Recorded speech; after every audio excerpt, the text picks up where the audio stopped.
Hello everyone, welcome to V8 Online's live and exclusive coverage of the iRace and V8 Supercar Series. Thanks to our good friends at V8 Online Superstore, V8 Supercar Fan Group and Direct Clutch Services. I'm your host for tonight, Stephen Sammy Clark, and joining me in the commentary box for round 6 here at Sonoma, Corey Henger. Corey, how you going, mate? Yeah, good, mate. It's good to be back. Obviously, no Jay tonight, and we've got you back, so it's gonna be a good one. We had a bit of action last week, and I'm sure that a few of the fans are going to be tuning in to see how it all plays out again tonight. And a good track as well at Sonoma, so looking forward to it. And for people who may not know, we're running the NASCAR version of Sonoma. There's a couple of different layouts, and I'm actually a bit of a fan of this layout, and I think it quite suits the V8s, and exactly what you touched on, Corey, the excitement and the drama of last week at VIR, I think we're into the record of the race. Yeah, it exploded last week. I won't go too much into it again, but it was definitely interesting, and you know, the short layout here at Sonoma, it's very in-your-face kind of racetrack. We saw some action here last season when we ran the longer one, so anything can happen. Now, as always, we decided to get ourselves a special driver from the series to do a hot lap, and tonight joining us on the line is Marlon from Carbon Racing. Marlon, how you going, mate? Very well, thank you. How are you, everyone? Good, mate. Now you're going to show us just how it's done around Sonoma. How's your preparation been through the week in the lead up to this round? Yeah, not too bad. We've done a few test races and seen how the tyres have gone. We've determined the rears get quite a caning around here, unfortunately, so hopefully at the start of the race we can conserve our tyres and push on for a good result. Yeah, not too bad, mate. You're only, what are you, 14th on the grid? It's only just a second off the pace, so it's not too bad considering some of the ridiculous times that have been punched out. Yeah, I mean, qualifying's absolutely essential around here. Oops, that's not good, is it? My apologies. Yeah, I mean, qualifying's absolutely essential around here. It's a very tight track, and it's one of those races that we saw last season, the longer version, that it's very important, you know, you don't force the track at all. But anyway, I was picking my lap. So we go into the first corner in 5th gear. We try to aim for the inside corner, sort of scoops us around for the second corner. I try and aim for second gear, try to limit the wheel spin. Pluck 4th, back to 3rd. It's a little bit of a cambered corner. You try to utilise the curves around you. Easy on the power over the crest of the hill, up to 4th. Back to 3rd, long time with the brakes. Up to the apex, but that's right, you can run a bit wider.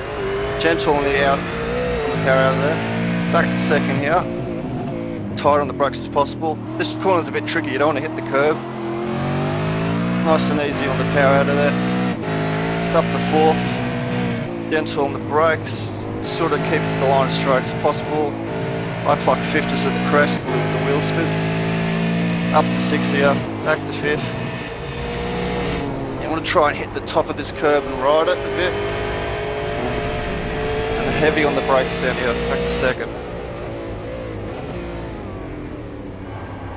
Steer off the traffic. Nice and gentle out there on the power. Just want to be careful on this wall on the left, it's a bit deceiving. Want to rub up on the wall around here, and that's a lap of Sonoma. Good job, mate. You even managed to get through the traffic, so that was a good effort.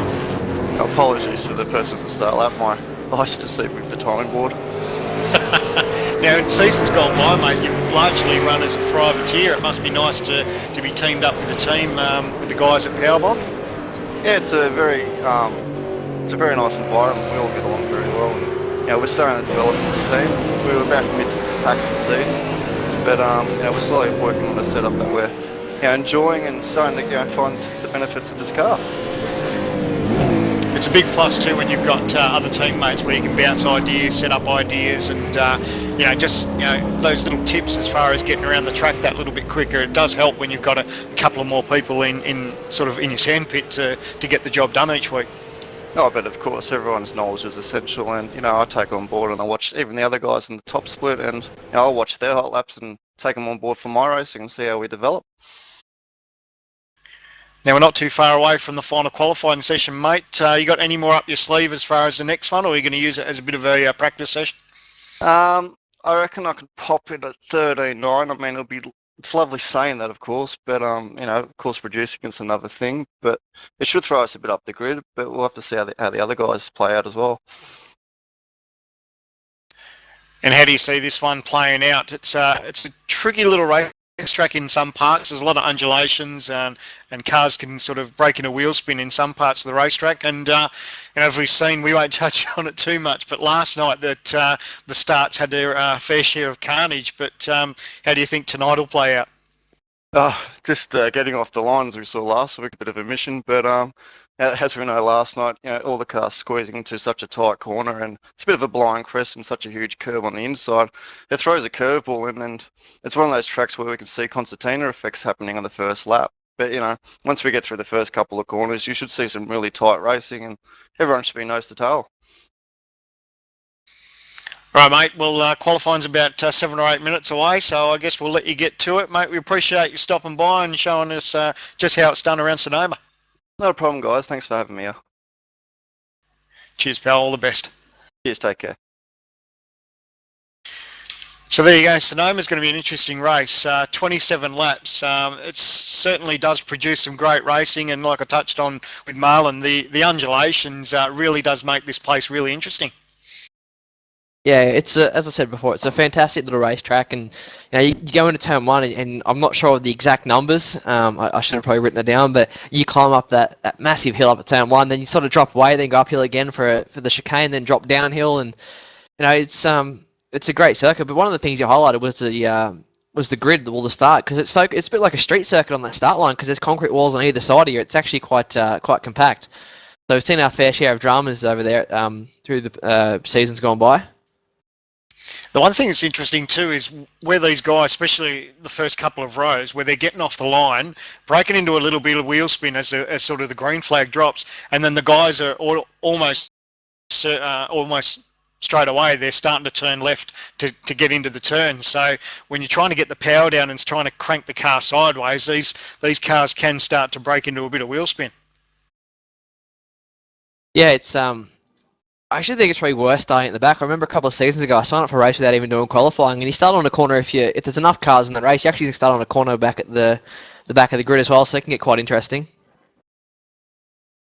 So like I said, 27 laps for tonight. A sprint round, which is good. I do love my pit stops, but it sort of doesn't feel like a sprint round. 27 laps. The guys have got their work cut out for them, but it's not much over a minute a lap. What the fastest driver coming into tonight from the moment is Madison Down on a 1:13, almost a 1:13 flat. So there's not much in it. So it's pretty impressive times and a bit of a margin over the field. I mean, like we said, but a second covers the top 10.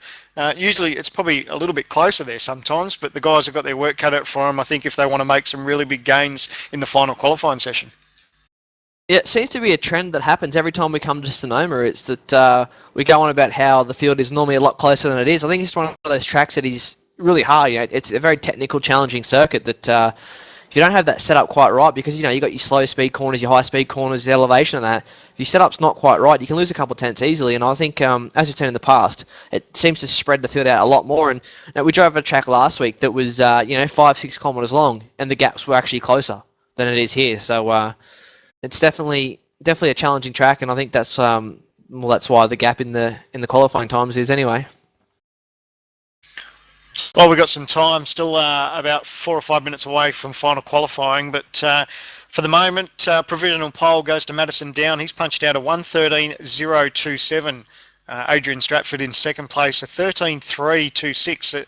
It's interesting that Madison's got himself a 3/10 of a sort of second margin there for first, so that's quite comfortable. Josh Muggleton in P3, 13.378. Justin Ruggier in fourth of 13.451. Val Ritchie's a 13.681 in fifth. Sean Kelly in sixth, 13.817. Brad Ryan in seventh, 13.938. Lee Ellis in eighth, 13.939.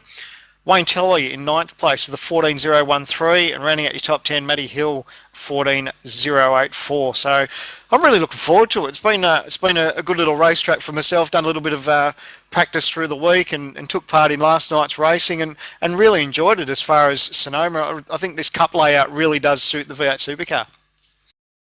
Yeah, it's me and Jay have spoken about it before. It's probably one of the circuits that is closer to what we've got in the real life V8 Supercar series. We both love coming here. It's a bit of a shame. I haven't had a chance to have a drive of the V8 since Laguna Seca. I got quite sick over the last couple of weeks, and then with the commentating commitments the last 2 weeks, I haven't driven it in a while. But it's definitely one of my personal favourites, and I'm a bit jealous you had a bit of a steer yesterday, Sam, man. Mate, I was 6 weeks out of the seat, so I was actually a little bit nervous going into racing. It's, when you spend that much time away from sim racing, as you know, Corey, it's hard to get your sort of your rhythm back. But quite enjoyed myself, and I think it was lucky that it wasn't VIR, because that, like you touched on, it's a long circuit, quite tricky. I'd never raced there before, so I'm glad that I came to Sonoma. It was sort of a circuit that I sort of little bit sort of know as far as race time. Yeah, you're 6 weeks out, man. I'm at 5 now, so I'm trying to get back to Watkins Glen. But I'm sitting at 5 at the moment, so I'm probably going to be a little bit nervous if I grew up at Watkins, even though it's a track that we all know so well.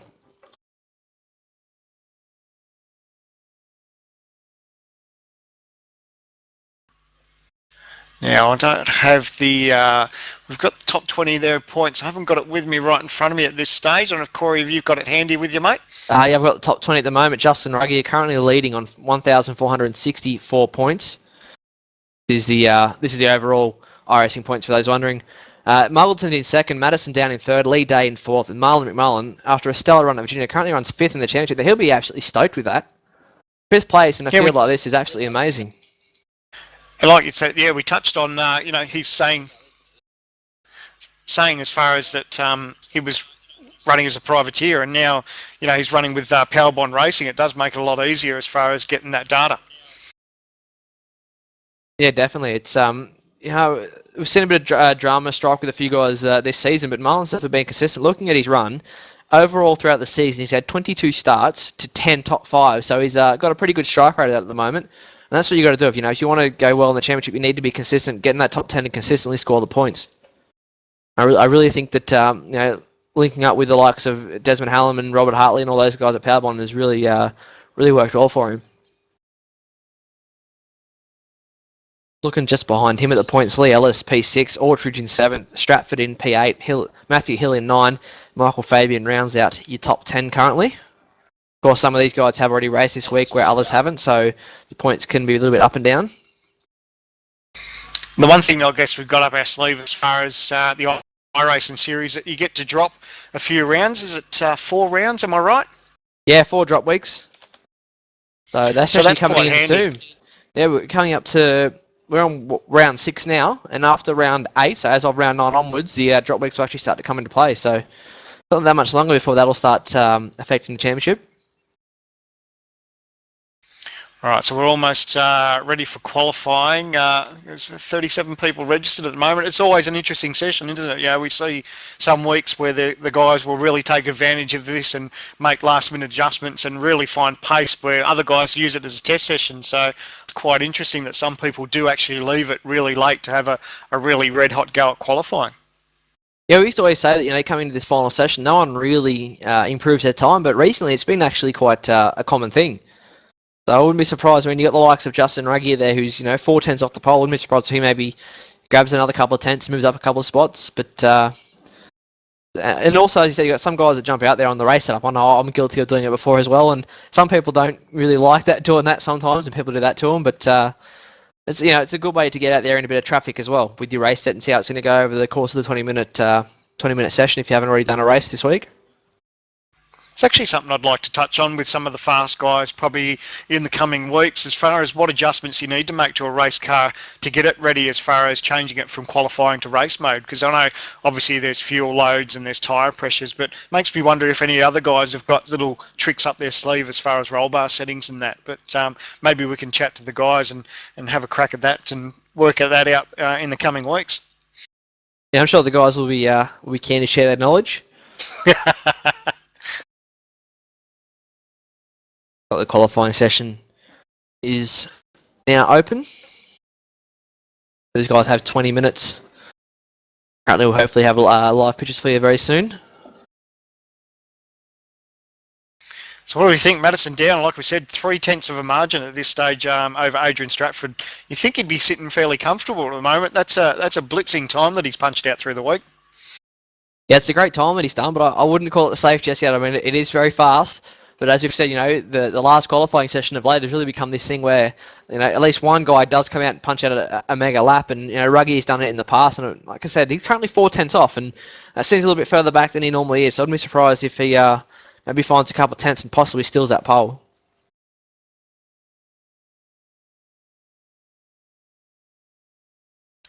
So we're just waiting for our live pictures to come through. Like we said, this is final qualifying, 27 laps. It's a good distance. It'll be interesting as far as an endurance race here, because I know I sort of had the sweats up a little bit last night tackling some of these turns. The concentration levels with these undulations, you really don't want to have the car break away from you, and it's not, it's not that hard to make a little whoopsie and get sort of two wheels off onto the gravel. As I said, it's a very technical and demanding racetrack. I mean, it's only short, and as you said, with the elevation changes, and you've got the fast and the slow corners, and you got to watch your braking, especially going into turn two up the hill. It's very hard. I mean, a sprint race and all around here, you're gonna feel it, by the end of the race. Josh Muggleton now currently out. This is actually one of the great additions going back to this Cup circuit. Is that big curve, the right-hander there. He's back. I know I've actually rolled on that thing a few times before. Yeah, I was going to touch on, you don't want to be too aggressive with that, because it can really upset the car and certainly tip yourself on the roof. Yeah, something I missed when we ran the longer layout last season, and I kind of missed they'd come down the hill, they'd be smashing on the curves, they're on two wheels, they're using all the road, the fence is coming up close to them on the left-hand side. It's seriously committed through there when you're on a lap. It's great to have it back.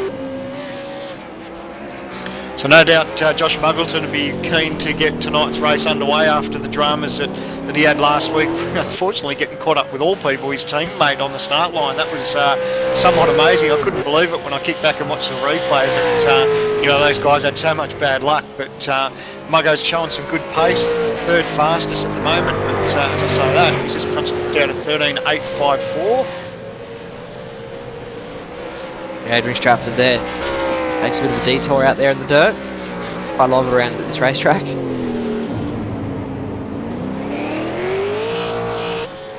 Oh, Justin Ruggier. Big wheel spin out of the hairpin. I guess if you're going to do it anywhere, it's a safe place to do it, because there's actually no walls on the inside there.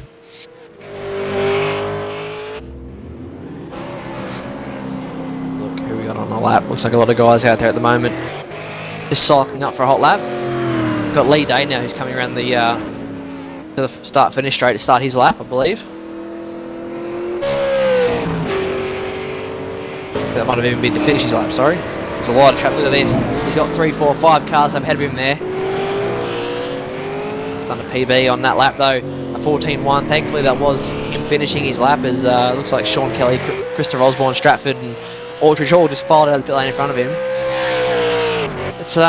It's actually very awkward around here. It's probably a little bit lucky we don't have pit stops, because the pit exit here, you got to jump on the racing line straight away. I mean, you come straight out and the cars are turning up the hill, and it can get very awkward. So I think having a sprint race here is probably a little bit safer.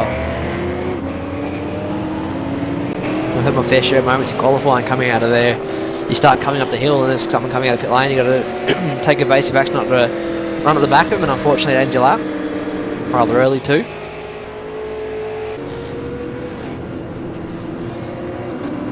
Looks like everyone's sort of taken their time, and looks like everyone's on and out lap at the moment. So we'll quick have a look around. Looks like Mitch Averall starting a hot lap.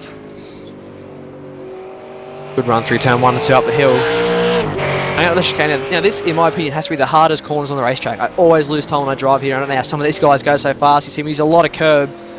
Actually might have got an off track there. Yes, he pulls it over. So a little bit too much curb there for Mitchell. It's one of those things, it's easy to give up so much time through there, because like you said, you can bounce off those little chicanes and upset the car, but if you're not aggressive enough, it really takes a lot of time from you. Look at Justin Ruggier now starting his lap. He's looking to go faster than a 13.4 at the moment.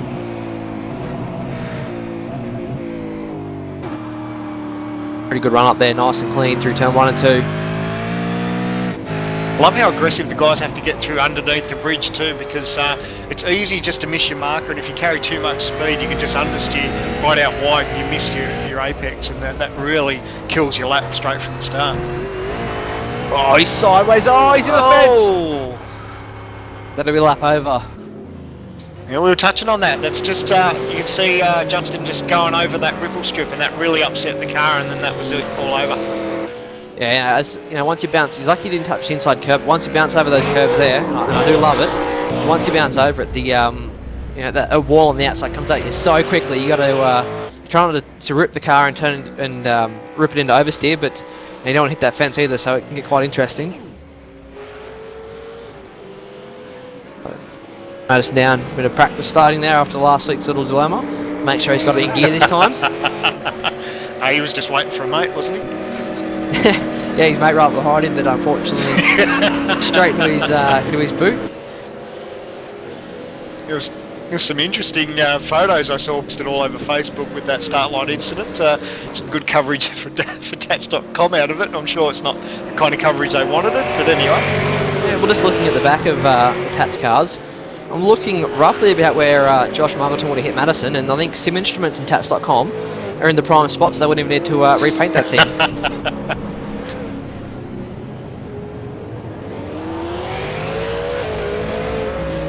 Almost 8 minutes into this session at the moment. Rather quiet from the guys at the top.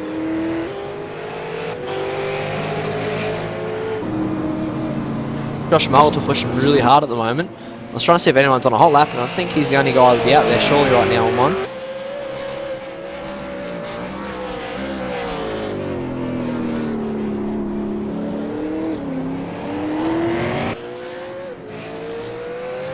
Wait to see if he comes across the line here. Unfortunately, he might be doing race laps. Comes to the line. Lap was not valid, so.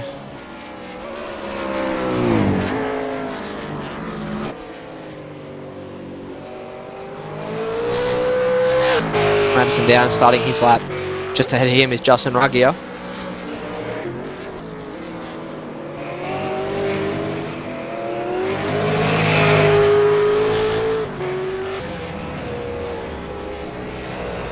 Sorry, Corey, you have to bear with me, mate. I've just lost all my pictures.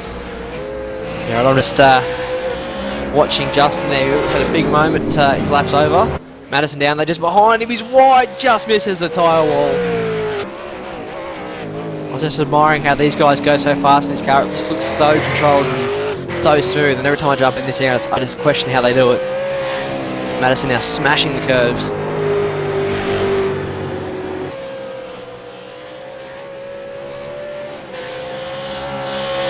A bit of traffic up ahead there. I think it's Lee Ellis and Sean Kelly. Hopefully they don't affect his lap. They both pull over to the right hand side of the road. Madison uses all the road out there. It brings up a bit of dirt on the left hand side. Stays into it though. Oh, but he's a bit wide there at the hairpin. Comes now through the final corner. Gets close to the inside wall. He comes to the line for 1:13.67. So not an improvement for Madison yet.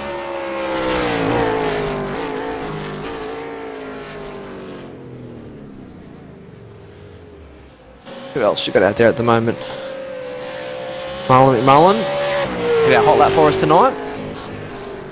A lot of the road.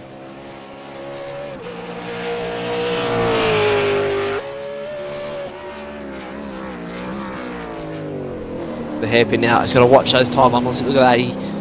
Got almost a whole car over the curb there. So close to the tyre bundles. Comes to the last point now. Again, close to the left-hand side wall. Drifts it out. He's a little bit sideways there, a bit oversteered.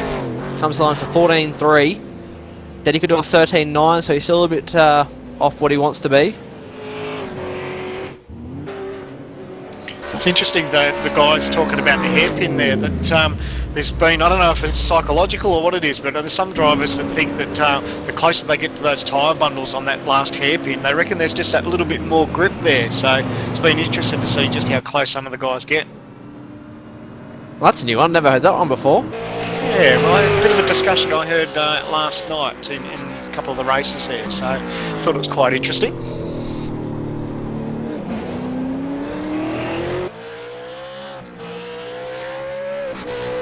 Josh Moulton About to start his hot lap. Justin Ruggie currently out on one now. Been a little bit sideways action there at the moment for Justin.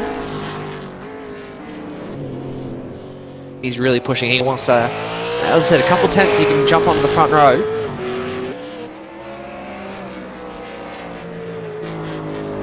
Pushing very hard. He's got a lot of traffic up ahead. Like Sean Kelly, Mitchell Aberhall, sorry, and Tony Aldridge. All up ahead. They're all scattered over the road too. Got one on the right, one on the left. This is going to hurt him here. Mitchell Aberhall, smack bang. Oh, that'll put him off a little bit there, and that'll cost him a little bit of sideways. Yeah, there you go. Pulls it over. Right him. Oh, in front of Aberhall too. oh. Yeah, I don't know about that. There's plenty of room on the inside there to pull off the racetrack. Maybe he was just a bit disappointed there that he got held up. Yeah, unfortunately, like James McKnight in as a bystander there. I think Justin could have easily pulled over there to the right-hand side, but elected to stop on the racing line.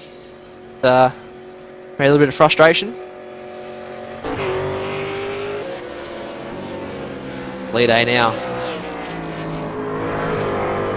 Sideways in the second part of the chicane.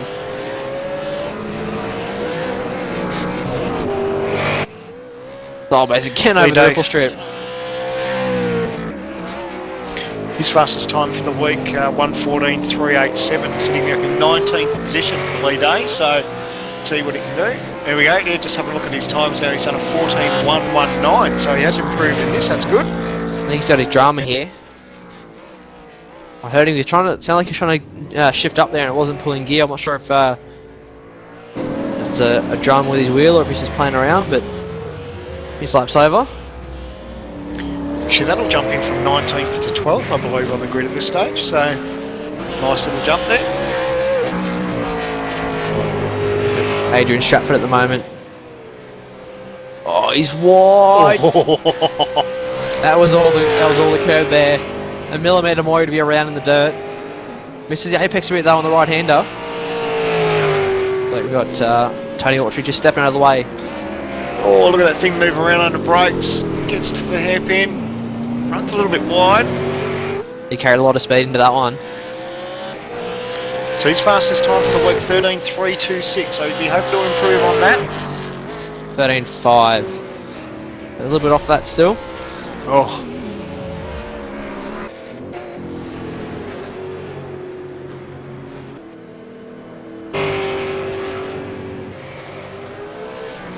Robert Hartley out there at the moment.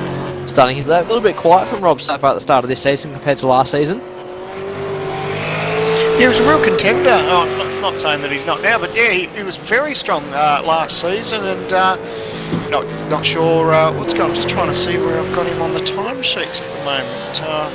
Can't see him inside the top 25 at this stage. Yeah, in this session he's currently P8, so maybe he hasn't recorded a qualifying time yet, but yeah, maybe just a little bit busy with the real life, what's going on there, because he's just maybe dropped off at those few couple of tenths because he was a real contender in that top 10 last season. We saw a great run from him at Zolder, I think it was. But he's, just him and also Michael Fabian and Matthew Hill, those three last season were actually fantastic to watch. I think this season all three of them just dropped off a little bit. Sure, it won't take much for them to get it back. Looks like Hartley's on target to beat his PB for this session. Oh, look at him on the rear brake there. Into the hairpin. Got a good exit out of the hairpin there. He was committed into the hairpin. He was using a lot of the rear brake. 14.7. He's 2 tenths off what his best lap was. So that 14.5, that'll give him P22 grid at this stage.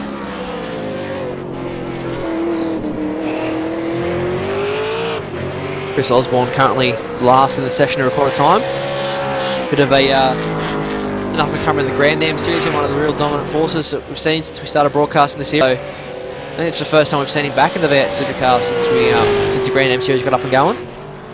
Quite a bit different to a Daytona prototype, the V8 Supercar. Is it what?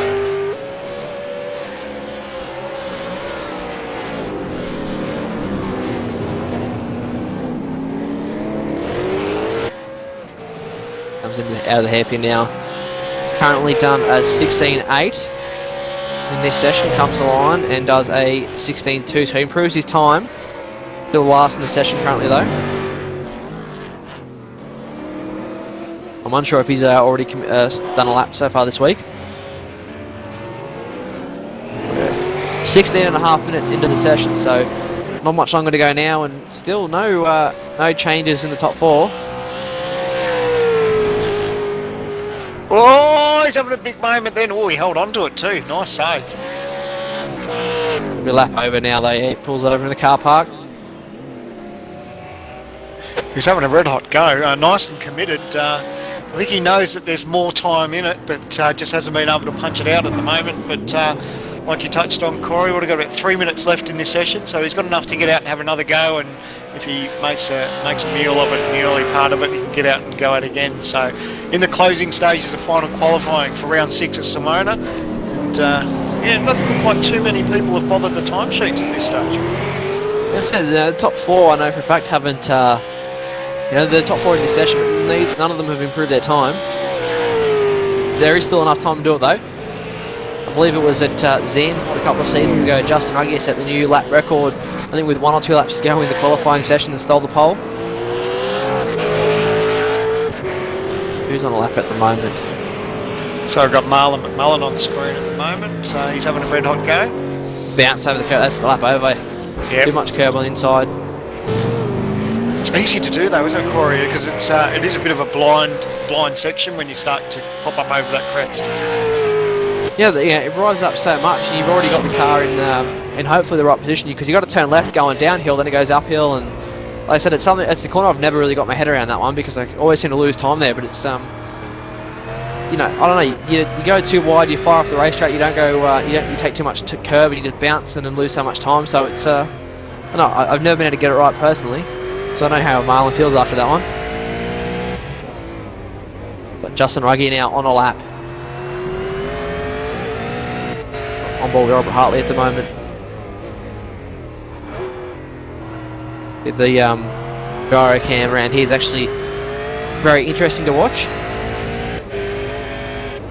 See how the car moves around when it bounces off the curbs and all the elevation changes.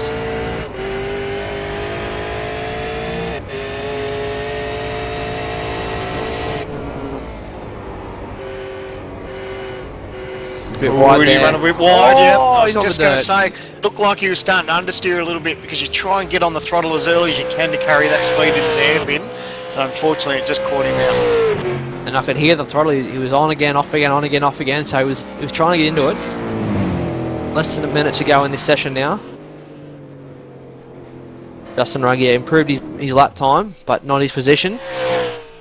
Sorry, in this session rather. So, about 30 seconds to go in the session now. Josh Muggleton with 2 corners to run. Can he improve his time? He's currently sitting P3. Again, a lot of rear brake into the hairpin. Yeah, the time he needs to beat is 13.378. That's his fastest for the week. He comes to the line. Can he do it? 14.0. So maybe, just like as you touched on earlier, maybe running the heavier fuel. Still not a bad starting spot for Muggo, the way it all plays out at the moment. He'll be starting P3, so not too bad. I don't think he'll be too stressed at this stage. So the checkered flag's now out. Have a look, we've got Sean Kelly, who's on a lap at the moment. Got 3 corners to go. Bit wide though there, to the right hander, he's sideways, just stays on the curb.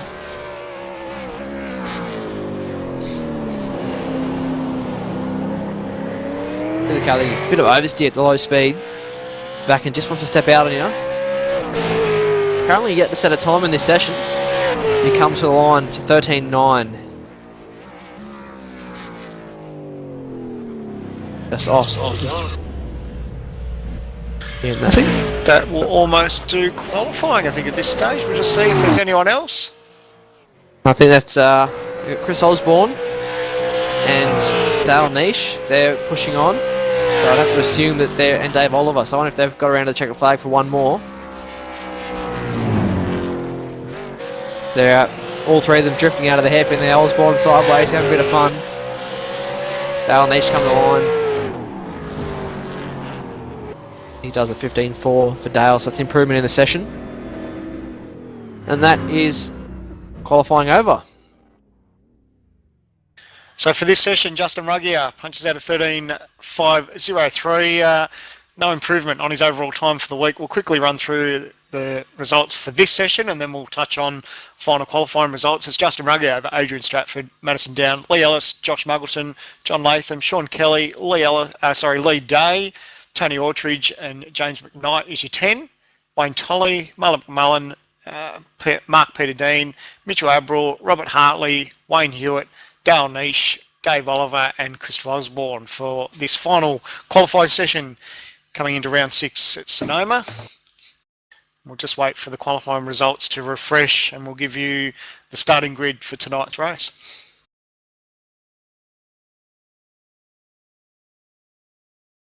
Oh, pretty lackluster qualifying session. I think the guys were pretty happy with what they've got and I think most of them probably used it as a bit of a test session.